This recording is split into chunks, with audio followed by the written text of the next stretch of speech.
ਵੀਰੋ ਵੀਰੋ ਕੀ ਹਾਲ ठीक ठाक हो। मैं तुहाडा वीर साको मैं यूट्यूब चैनल साझा पंजाब तो। सियाणे कहंदे आ जदों रजवा लभ जे ना ते फिर उंगलां कोई नहीं चटदा।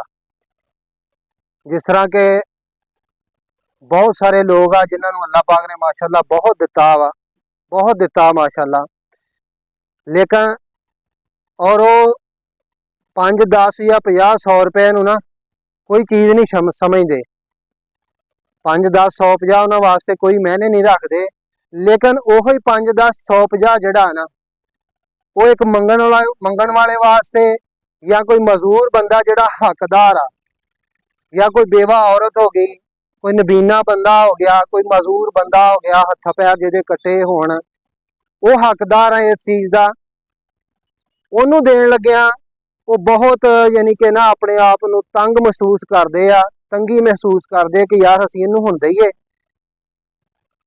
लेकिन अल्लाह पाक ने उन्होंने इन्ना दिता होया, 5 10 नूं आम रूटीन चो 100 50 नूं कुछ नहीं समझते, लेकिन जदों किसी हकदार नूं देने पैंदे ना उदों उन्होंने महसूस हुंदा कि यार इहनूं दईए कि ना दईए।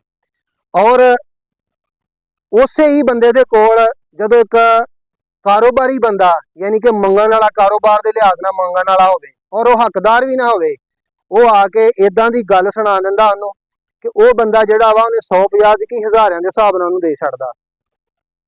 उदों नहीं उहनूं पता लगदा कि यार मैं इहनूं हकदार नूं दे रिहा कि या इहदा हक है या इहदा नहीं है, उहनूं दे दिंदा चुप करके। उहनूं पता ही नहीं लगदा कि यार इहने ऐसी कहानी सुना के जांदा। साडा एक अजीज है इस तरह ही, असीं उहदे कोल गए ते वो कुदरती तौर ते उहदे कोल ना एक इस तरह ही मंगण वाला, कारोबारी मंगण वाला खड़ा, ते उहने जाके ते सदा कि असीं जदों पहुंचे उहदे कोल खड़ा, उहने 1000 रुपये नूं हत्थ फेर दिता उहनूं। हुण असीं उहनूं जदों भी जाईए उहनूं पुछदे, उहनूं कहंदा कि मैं तैनूं डबल करके देवांगा जी। ऐसी कोई कहानी उहनूं सुना के बैठा सी पहलां ही, ते जदों असीं गए आ वो दौड़ गया। हुण असीं जदों जाईए उहदे कोल उहनूं पुछीदा कि यार तेरे वो डबल हो के आया 1000 रुपया। लै अज तक 3 4 साल गुजर गए, वो 1000 रुपया उहदा डबल हो के नहीं मुड़िया। उधर 1000 भर लिया, लेकिन यह कि जिहड़ा हकदार सी कोई उहनूं नहीं दिता। जिस तरह ये तो गल उदां बनी है कि जिस तरह ना वो एक बंदा सीगा, पग शग ओहदी चंगी वल सी, डेरेदारी भी चंगी सी, बंदियां च बहन उठण वाला सी, हुक्का भी चंगा ठाठ के रखदा सी डेरे ते। ਉਹਦੇ ਕੋਲ एक मंगण वाला आया, उन्हें आके सदा लाई कि चौधरी जी अल्लाह के नां दे दिओ 10 रुपये।